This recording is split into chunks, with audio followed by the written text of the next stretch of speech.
Hello to everyone that's already on. Thank you guys for jumping straight on. I guess we just went live. The thing gave me a secret. You got to go press two buttons to get on, and I'm so sorry about that. So we're on today to talk about the U.S. ARC alert that Michigan is basically making everything illegal right now, which is Or not they're a good deal. proposing. They're proposing to. Yeah, so I want to kind of jump the gun on that and just go to this. Once this paperwork's this far, this is in this process, it's very difficult to get out of it. Hello all, Mr. Grindless Creatures. Hey, how you doing? Hi to Matthew. Hey to AR and Rodolfo.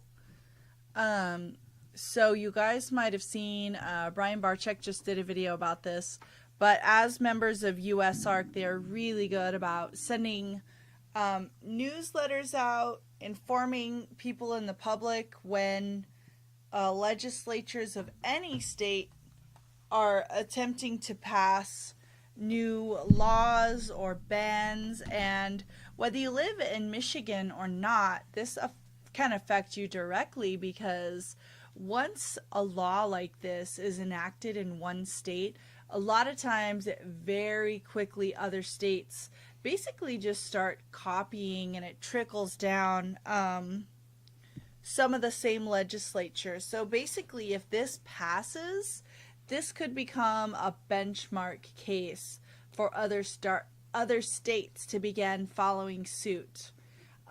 So we've got it on our other monitor here. We're just pulling up the email directly from US ARC. They have the statute listed, and ultimately, whether it affects you personally or not, it affects the market. It plays a large part in conservation and animals being able to be bred in captivity, because no matter what, there's always going to be a black market for animals. What we want is a legal market where the animals are able to be regulated, kept safely, where we're able to do it publicly, where we're able to educate publicly, so that everybody who has the animals and who's interested in the animals can learn about them and know how to care for them to the best of their ability. So he just pulled it up. So this is the Michigan HB 6455. That's what we're talking about tonight. And it's considered a dangerous reptile bill. So go ahead. What do you want to say? Oh, TJ's Backwoods just jumped on. Good to see all of you here. Can you hand me my water? Yes. So what it is this is what's considered dangerous reptiles in the eyes of Michigan now. A member of the order Crocodilia, including but not limited to alligator, crocodile, gharial, and caiman. A member of the family Atractospidae, which I'm not sure what family that is. Member of the family Dyspholetus typus of the family Colubridae, which is the boomslangs. A member of the family Elapidae, but including but not limited to a cobra, mamba, crate, coral snake, or Australian tiger snake. Member of the family Hydrophiidae, including but not limited to sea snakes. A water monitor or a crocodile monitor. A member of the family Viperidae, including but not limited to a rattlesnake, cottonmouth, bushmaster, puff adder, or gaboon viper. So what they're wanting to do is they want to just make them illegal. And what you can do, which is almost sounds reasonable but it's not, is that they want to make it so you can grandfather the animals in if you have them right now. The problem is once you have them, you have to register them, and it's very expensive. Every animal that you have has to have a separate registration, and you cannot breed them. So it also would, any time that you agree to programming like that and permitting like that, you're opening yourself up to inspection at any time. So you're basically giving up some of your liberties there, which, I mean, we moved to Texas for this very reason, because we believe in our rights, and we believe that animals should be able to be kept safely and bred and reproduced safely in captivity, so they're not taken from the wild. And arthropod ambassadors, that's really unfortunate. We know somebody that went to jail for 2 years. Federal prison. It's the same thing to me. It's No. all someplace you No. don't want to go. And For 2 years for breeding they hog were and selling hog mills. legal when he had them, and they were blacklisted overnight. So Clean it's listed. not. Oh my gosh. Yes. Clean listed overnight. And that law was not necessarily made public. So another thing that I wanted to tell anybody is this is going to be an open forum tonight. So if you guys want to jump on and give us your opinions, what you're seeing in your area as far as legislation, we welcome anybody. Just let us know, and we can send an email. All you have to do is send an email to us, deadlytarantulargirl@yahoo.com, and we can get you Okay, so like put a thing in the comment feed that you want to come on the show, so we check our email. Also, we're gonna post a link in the description box to this bill, so you can look at the whole bill, so you can look at it and study it yourself and know that you're not just getting our opinion about this. Yeah, so I'm going to that. It's a government document. Also, if you're not a member of USARC, you should absolutely join, or at least be getting onto their website to be kept updated on what's going on. And even if you don't live in the U.S., a lot of the U.S. laws partially control the market. So, I mean, USARC is definitely an amazing force to be reckoned with. And so, I think every reptile keepers in every country should be able to have the privileges and freedom that we do. Some of you guys have more, but a lot of countries, things are even more restricted. And so we just posted the link in the chat to the entire article. And let me explain to you what I've experienced in my lifetime as far as this kind of legislation coming through. When I lived in Montana, they actually wanted to clean list everything there. So we found out about it early enough to where it was still being put forth to the Senate. And what happened is we had to hire somebody, which cost $3,000 in '96 or '97, to represent us against this bill. And what happened is we actually got it beat down, and it was a fight till the end. I mean, they really wanted it in. And the guy that proposed it finally told one of the people that was working on it, he said, I wish I would have never proposed this. So we were all smacking ourselves on the back and all happy about it. Well, I left Montana in 2000, and I went and looked in about 2006 or 2007 just to see the laws in Montana. And now pretty much everything is illegal. I don't even think you can keep ball pythons there right now. They are on that list that they are not allowed to have. So what they'll do is they'll leave you alone for the most part, because they're still making money off of sales of the animals and taxes, which Montana does not have a sales tax. But if somebody complains about you, they can come in and throw you in jail and give you a fine. And then I ended up moving to Colorado from there, and I knew about the clean listing in Colorado, so I was talking to the pet stores all around, asking them about it, and nobody had a clue. Nobody even knew that this had been proposed in Colorado, and it was already done. I mean, everything that's illegal there, which is basically anything that's found in the wild, anything venomous, they're very restrictive. They didn't know. And then a friend of ours in Colorado got busted, and he spent 2 years in jail, and he didn't even know he was violating the law. So we come to Montana. We were living in New Mexico, and we were getting ready to come to Montana, and we were coming to go snake hunting here in Texas, West Texas, and we found out that it was illegal to snake hunt in Texas. So there was this law that was being proposed, and they wanted to make it illegal to keep to hunt on snakes because it was too dangerous, even though there's no recorded documentation ever of there being an accident on the highways from snake hunting. And they made it illegal. And how they did it was they waited till 3 o'clock in the morning, and they attached the proposed regulations to a bill that helped give funding to mentally handicapped people. And they waited till no one was around and pushed this bill through. This is the kind of stuff they do. So if they want it to happen, they'll just wait till they know the people that are fighting it aren't there, and they'll get it pushed through. Well, that's kind of the way that Florida banned the yellow anacondas overnight. after making an agreement that they would never do it without putting it in front of a chair, right, and for discussing it for first. peer review. And yeah, it's a real shame. And the truth is, most of these laws that are put into place are not based on facts that are really relevant to the welfare of the people or the animals. A lot of times it's based on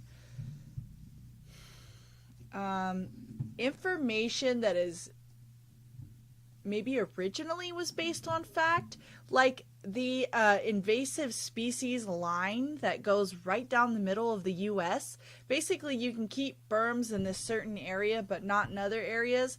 Somebody just like drew a line across the U.S. map, and that's totally, totally ridiculous, because there are areas that the map says that berms could not survive, that they could, but most of the areas that in which they're restricted because they could become an invasive species, there's no way that they could live there. And ultimately, I feel like it's in the best interest of the animals. Yes, it is definitely based on ignorance, on fear, on just perpetual myths that the media likes to portray. Oh gosh. So there was just a big ban on cats, and I read and have been told that that primarily followed the Tiger King show, which I don't know if you guys know, but I've actually interviewed Joe Exotic. I was contacted by Carol Baskin years ago. Joe and I worked together in Oklahoma City in the past, and he's, I mean, a poor example. I think Carol Baskin's a poor example. But that doesn't mean that everyone that keeps large exotic animals should have their rights taken away. And everybody knows that the environment, the ecosystem for a lot of these species is being decimated, and there's no way to save it completely. I totally think that we should go green and be doing everything that we can for the environment. But the reality is, some of those animals live in countries that we can't completely protect. Think about the Poecilotheria metallica, the Sri Lankan Goody ornamental. Okay, in Sri Lanka, they are totally deforesting the country. I think they're from India. What am I thinking of? Poecilotheria fasciata. Maybe it is Metallica fasciata. is the one that has a limited range. There are a lot of species that live in the wild, that their environments, the people that live there they're struggling financially. Some of them literally live in the jungles and are eating these animals. Some of them need tourism to survive. They're going to cut down the jungle and have a resort in order to preserve or to have some kind of earning. I can understand that. If it were in my family's, whether we were going to survive or not, or a tarantula, I would imagine if I was an indigenous person there, I would definitely be more concerned about the welfare of my family. However, if there are people who are willing to pay money to have these animals and keep them in captivity and learn about them and keep them safe, why take that right away? It seems like a crime to me for the government to try to do that. Let's see. Ariel said it's Poecilotheria vittata. Okay. Maybe I will post a link. When there were several species of tarantulas that were becoming illegal, I actually went through the whole paper with a fine-tooth comb and presented a whole video on the natural environments. I don't remember all the facts off the top of my head. I just came home from work. I was grading papers and lesson planning and stuff. But this was not a video that we just wanted to let pass by. We wanted to definitely hear what you guys think about this while this is hot news. Well, the other thing about this is that the biggest argument they say is that nobody should have the right to be able to keep these animals marked as dangerous. The problem is when you start looking at what's considered a dangerous animal and not, is that horses, which kill more people than any venomous reptile in captivity, kill more people every year than snakes do. And I don't know if it's combined with the wild kills and the people and people Domestic keeping venomous, horses. Oh, but it's the numbers just don't add up.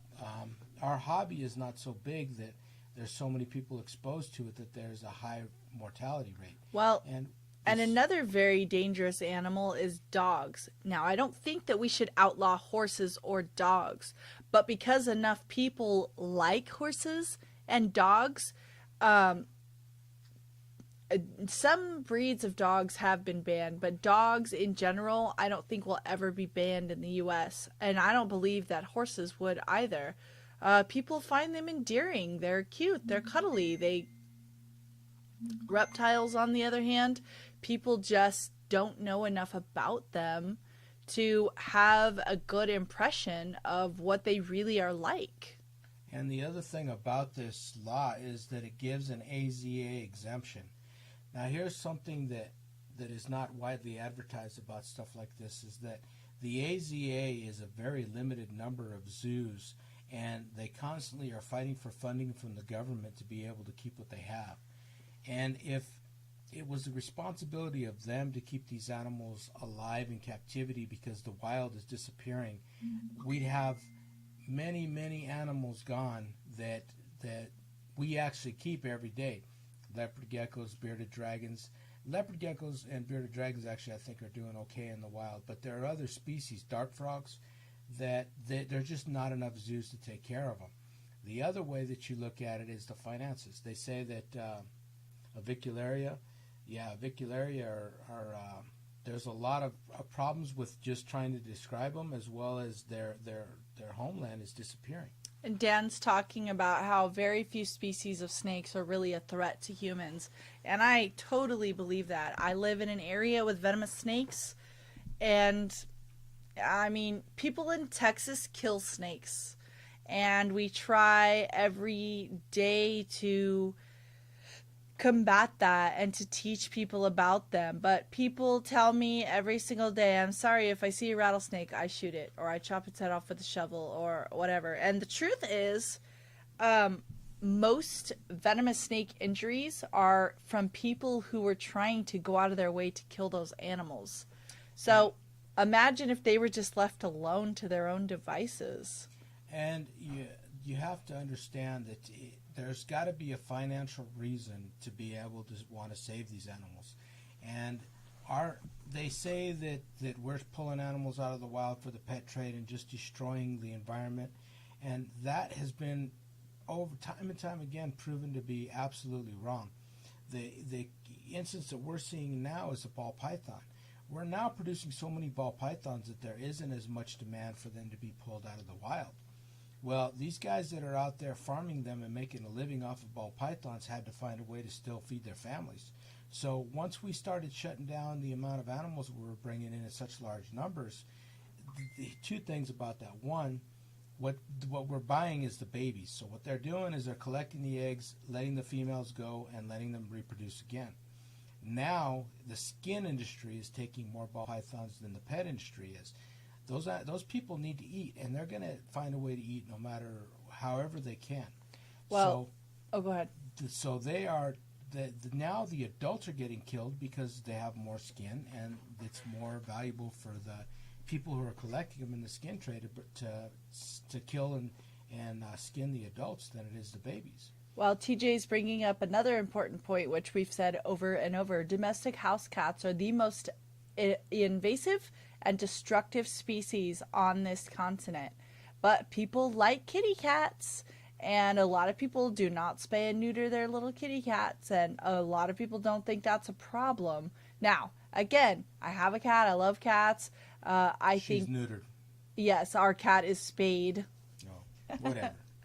But, yeah, I mean, we believe in people being allowed to own pretty much all animals responsibly. We also own guns. That's a debate for another day. I'll be right back. So, let's see.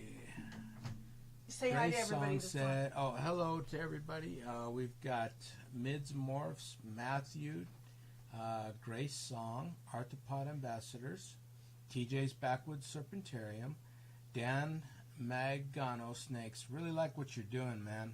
Really like your collection. And that dude that you went and interviewed that has the monocle and the piebald berms, really enjoyed that video. He seems like a heck of a guy. Andres Kabusniak, Grace Song, and AJ Ransom, AR Ransom. I'm so sorry. This writing is tiny. So, no problem, Dan. The thing is that there's a lot of animals that are disappearing out of the wild, and as keepers, we have now evolved. I don't know if you guys know, but basically, our keeping of reptiles and tarantulas is years behind England and Germany. Germany is number one when it comes to figuring out how to keep the stuff in captivity and reproduce it. Those guys, when they have to devote space, they're so limited for space and what they can do in that space that if they want to get an animal, it's actually a financial challenge for them, and they're going to do whatever it takes to keep that animal successfully. And as now we're evolving and we've got things that become easier for us to find materials to keep these animals successfully, Zilla, ZooMed, all these companies that are out there, Tongs.com, now provide things for us to where it's basically just a matter of getting online, seeing what equipment you need, and buying it, and you've got a successful way to keep the animals. So now we're moving to the point where we're wanting to reproduce them, and less stuff is coming out of the wild. And as this stuff doesn't come out of the wild, which is a good thing. We don't want to rape the environment, but we certainly want to be able to try to get a founding stock of this stuff before it's not being imported forever. Well, and I also too believe in taking a few specimens from the wild on occasion in limited numbers so we can continue having diverse bloodlines. But to me, picking occasional animals out of the wild is very different from just totally over harvesting and killing the natural populations. And the other thing is that we as the private sector compared to the zoos are spending way more money on this animal care than the zoos are getting. They have to scrimp as a save. group. Yes. The Invisible Ark was a fantastic book by Dave and Tracy Barker, and we heard a rumor that there's a new version coming out pretty soon. And they say that everything that we keep, even if it's just a house plant in your house, is part of the natural ark. It isn't the natural ark, but well, just the conglomerate arc of, every little old lady with a canary, every little boy with a leopard gecko, and then, people who have big collections. All of us together make a massive invisible arc is what they call it, which ultimately together we're a massive, powerful force of conservation, with each one of us individually caring for those animals every single day, putting money toward our collections every single day, educating people around us every single day. And Brian Barczyk, in his video, which I'm sure all of you or most of you have seen, it came out yesterday about this law, he was saying, well, this guy isn't a bad guy, but he's just kissing ass. He's worried about how he's going to look in front of them when he goes to fight this law, because if he does, it's going to be too expensive for him to maintain his zoo, because he said it would cost him tens of thousands of dollars just for all the licensing, which is ridiculous. I mean, there's no way that they need that much money from one particular person to be able to keep the species that he keeps. So he's trying to grease the wheels so that people won't look at him unfavorably, but these people are bad. I mean, there is no laws that give you more rights. There are only laws that take them away. And for years and years, we've been fighting to keep our rights to keep reptiles, and every chance they get, they take them away a little bit more every year. Well, and unfortunately, the laws that are written under the guise of some kind of freedom often infringe on the rights of others. And so it's unfortunate. It's scary. We believe in having our rights we know that it's a privilege to have these animals, and it's one that we feel very passionately about. Yeah, it's Middle of the Feather Thief could use a pick-me-up next. I don't know that I've read that book, so I'm not sure. It sounds like it's depressing. I have read James Joyce, which is about as depressing as you can get. So we're not here to bring anybody down. We're just here to try to get people to start getting together. There's actually on the USARK site, there's actually a paper that they pretty much fill out for you. You put your name and your date, and they give you the places that you need to send it to. I think you can send it through email, and we all need to get on that and get it sent and try to give them an overwhelming amount of positive reinforcement to get this law put down, because it's unreasonable. And if they decided that this is one thing that I would be all for, is one, if we were to self-regulate, if we could find a way to get in with the government and say, all right, we will take care of these problems, we will address the issues that are the problematic issues, and we will set up some kind of a committee to actually review it so it can be pretty equal. We know that, unfortunately, Americans are starting to lose freedoms and rights. And don't kid yourself, because of all this stuff that's going on in the world today with this Pandemic. Pandemic, they're making themselves more powerful by making us weaker. I mean, there are people that can't afford to even take care of themselves, let alone fight legislature, and they know it. Let's see. Unfortunately, perception drives the nation over fact. So all the bite picks and risky behavior we put out as a community perpetuates the stigma that these animals are dangerous, and that's 100% right. When you read the studies, you find out that most venomous bites that occur in the U.S. are, one, with the rattlesnake out in the wild, and two, it's with young males between the ages of 20 and 40 or 35, and alcohol is almost always involved. And so how can you judge somebody that decides he wants to go out and impress his friends and compare that to somebody that's keeping cobras and has successfully bred them and never been bit? I mean, that's a poor representation. We shouldn't be judged by what one person does. I heard a story about a guy that likes to get drunk on Facebook and free handles rattlesnakes.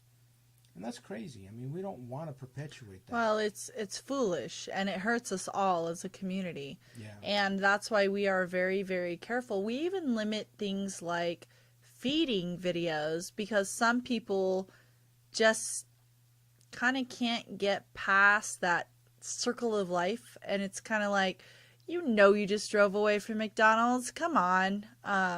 But some people just,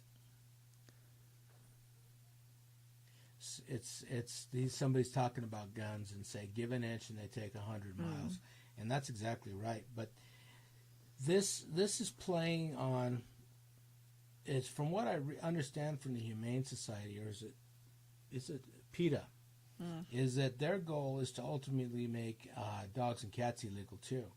And what they're doing is they're getting power by hitting the weaker pet keepers, which we are not very organized as far as pet keepers. There are fish keepers and bird keepers and dog keepers that anytime a law comes down, they're all over it, and they're actually standing up to it and addressing it. They're a larger community, for one, and so they have a greater financial backing because there's just greater numbers. So we need to always be trying to stop this. Alabama, there's a guy on YouTube, I can't remember his name, but he did a video about how all his reticulated pythons just became illegal overnight, and he had to take all his stuff to Missouri or Mississippi. And it's just, there's no reason for that. This guy has been keeping or breeding retics for years. And unfortunately, you've still got to look at the numbers. If one person dies, that does not, from making a mistake, which I don't want anybody to die. But I certainly don't want to be judged on that one person taking my rights away because they made a mistake. We work very hard to make sure that we are as safe as possible all the time. And like she said, we've pulled rattlesnakes out of our yard, and we don't kill them, but we certainly need to be wary even in the wild. So if you make snakes illegal in captivity, that doesn't mean that snake bites are going to go away forever, because we're exposed to snakes, and as time goes on and we get a bigger population, we're encroaching on their environment every single day. Star, we have listed the link that spells out every species. However, each little section says including but not limited to, which basically means they can change it anytime. And they can include all turtles and tortoises if they suddenly deem them too dangerous. I mean, little kids get salmonella from putting turtles in their mouth, so that may be a public danger. Now, I don't believe that, obviously, but Star, we put a link to the entire proposal, so you can look at each little part of it. What are you looking for? My pop. Oh, I'm thirsty because I've been yakking. I gotta pop this open already. I don't know what I do with that. Sorry, people. When I yak too much, my throat gets dry. I don't know what you did with it. I found it. So, and again, we don't want to scare you. We just want to make people aware, and we want to try to get this law down, because once, like she said, once this starts gaining momentum, if your state sees that Michigan did this, they may do the same thing to you tomorrow. It's just the way it is. So let's talk about what you can do to combat this. Obviously, donating money to USARK, because they have the big heavy hitters that are going to actually represent us in court. Just learning about it and having the correct information so you can talk to people about it and be aware, that can help. You can share this video and other videos like it to educate other people if you're members of reptile groups and things like that. You can write letters. So the USARK page has a link to the letters. If there are any petitions you find out about that are adverse to this proposal, you can definitely jump on board with that. Being a positive role model in the reptile community, that definitely goes a long way. Each one of us individually has a whole circle of people that we're influencing. Some circles are larger than others. And so, we just threw the link up there again in case it's too far up the feed. And basically just keep being a good, responsible member of the reptile community, and just fighting the fight every day. The other thing that's important that the reason we started this channel is educating people.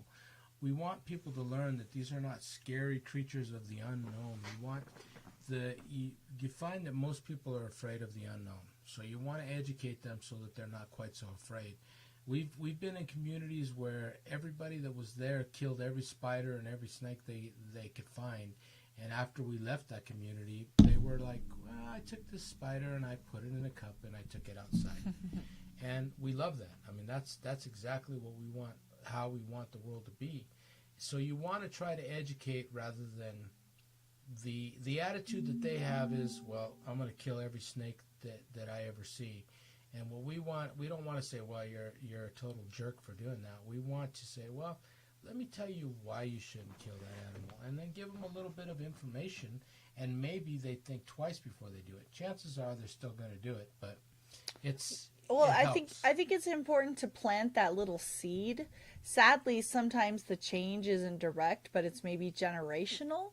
That maybe then their kids are going to be a little bit wiser, and so maybe in time the behavior will change. But a lot of people we've affected directly. In fact, I want to give a big shout out to Hank Cisneros and Sandra Garnan, who rescued a ball python in Roswell, New Mexico. The Garnans own a rent house. It was abandoned with a ball python in it, or maybe someone they knew. Anyway, the whoever was cleaning the house threw the ball python in the dumpster, and through a series of people, we were able to rescue that snake. And she's doing great now. And so thanks to the people who all were involved in that rescue. It's so sad. It was still summertime, and that snake would have just boiled to death. Who knows how long it had been in that house without food and water. before she got put into the dumpster. And she's in our care now and doing very well. And Dr. Thick just said 2 of 2, their only reasoning was because other cities had adopted that rule. So, yeah, it's like a cancer that spreads. There are people out there that just want to take your rights away, and especially if you keep something that they would never consider keeping, it's easy for them. They can say, well, who cares if we get rid of if snakes are illegal or if tarantulas are illegal. Another point that I want to point out is that technically tarantulas are considered venomous. So if you have a venomous ruling in your city, they're illegal to keep. So if somebody complains about you, you still fall under the venomous laws, and whatever punishment they deem is appropriate, they can give to you. So you got to be really careful about. I mean, there's a lot of communities that will just ignore it until they feel that it's too much of a problem, and then all of a sudden the walls start breaking down. They think they can make a big case to get more money from the government because we're doing so many illegal and immoral things that they'll wait till they've got a big case going. Like there's a guy right now at King Snake selling some snakes.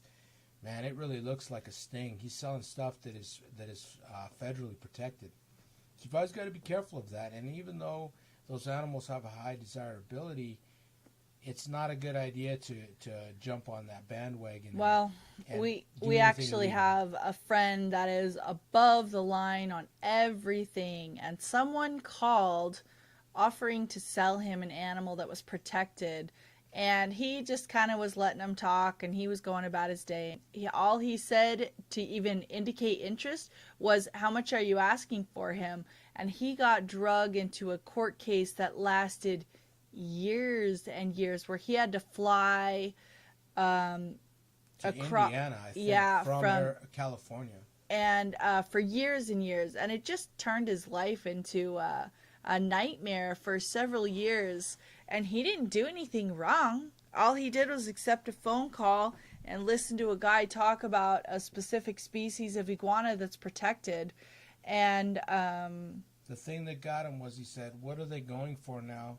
Because he had legally brought them in from France the year before. So he knew what the market was on them and was just asking. And the Fish and Game, that was enough for them to... And what they were doing is he'd go show up for a court case and they'd delay it. So he'd fly all the way out there and have to fly home, wait the 3 months, fly back. And they did that to him for 2 years till he ran out of money. And it's unfortunate and terrible that the government has the power to do that. But they do. And Dr. Thick, if I remember right, you're the guy that posts all those beautiful boa videos, right? I think your comments are turned off, but I really like what you're doing. You have some really beautiful animals. And see you, Mark. Thanks for coming nice on. Videos. Yes, Mark. Take care, and make sure you send in a letter to Michigan.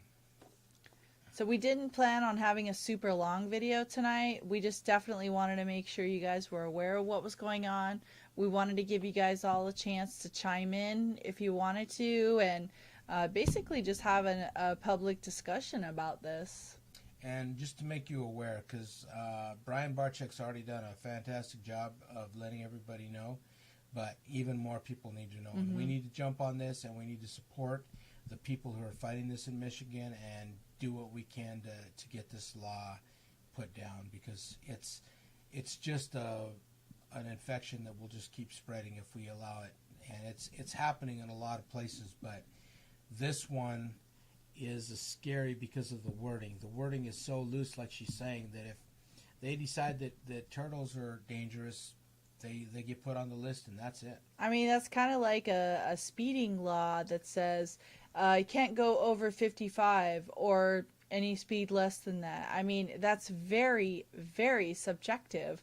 So if there was any point when law enforcement wanted to harass you in any way, they could just decide that they don't like you having dubia roaches or whatever it is, and that's not the way the law should be written. I mean, it needs to be specific for the protection of everyone. That's the original intent.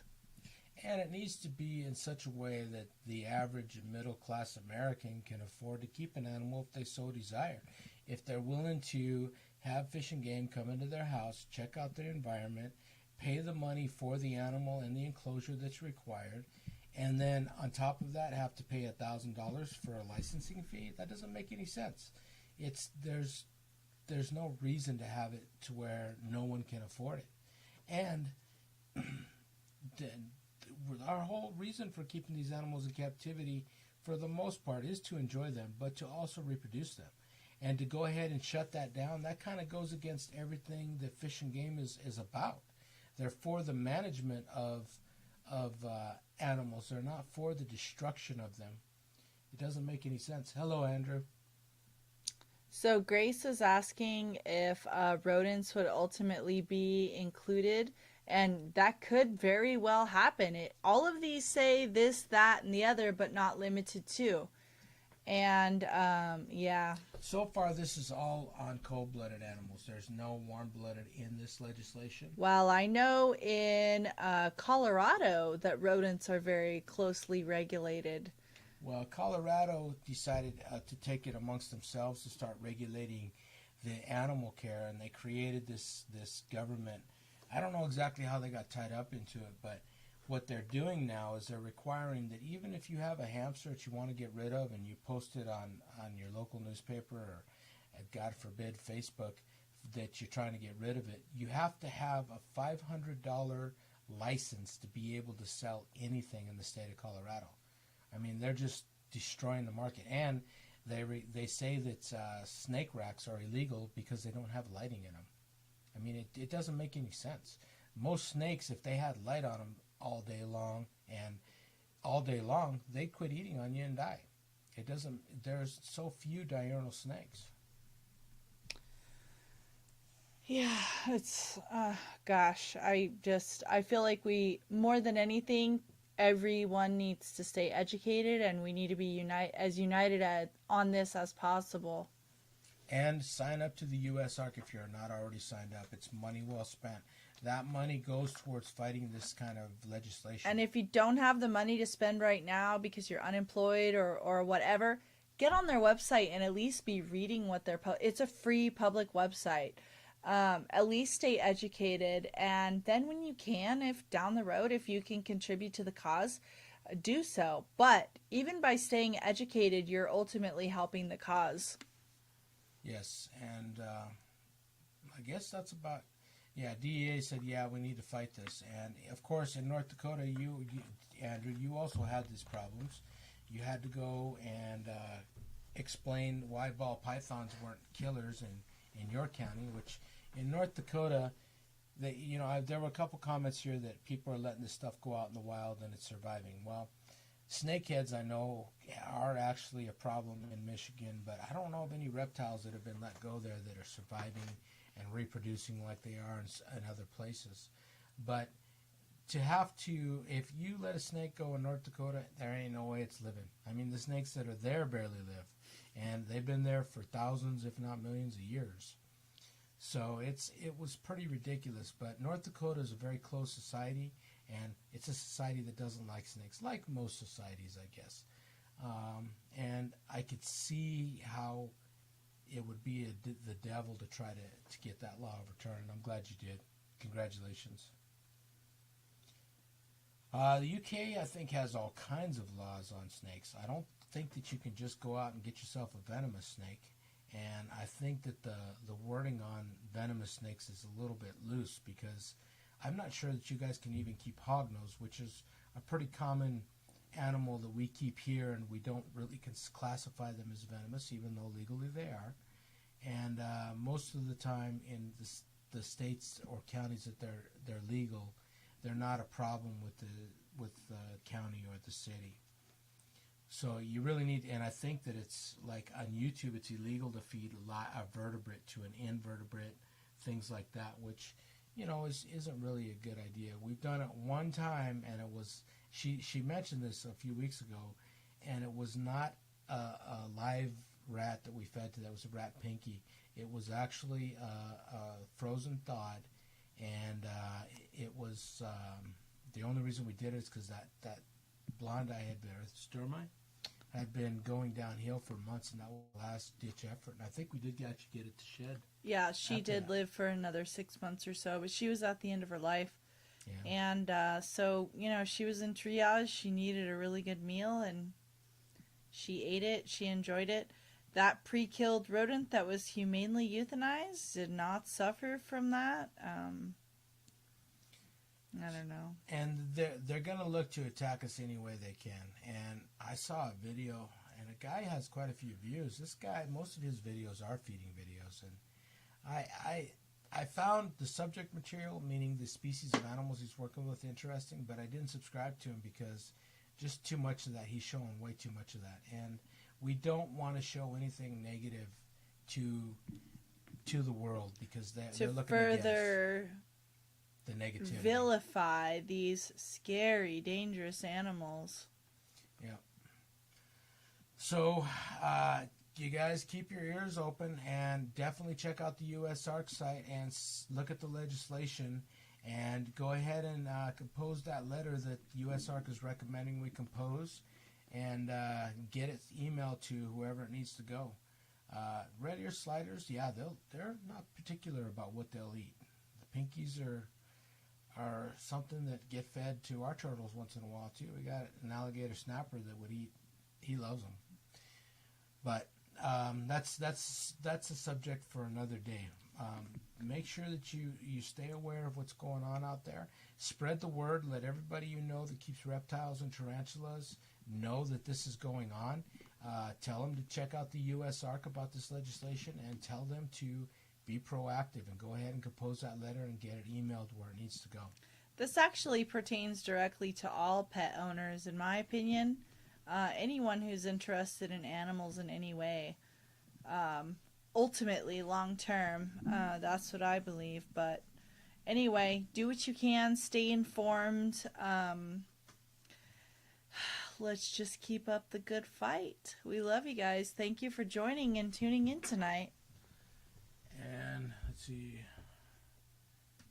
Yes, excellent. We appreciate all of you guys. Yes, TJ's Backwoods Serpentarium. Thank you so much for doing that.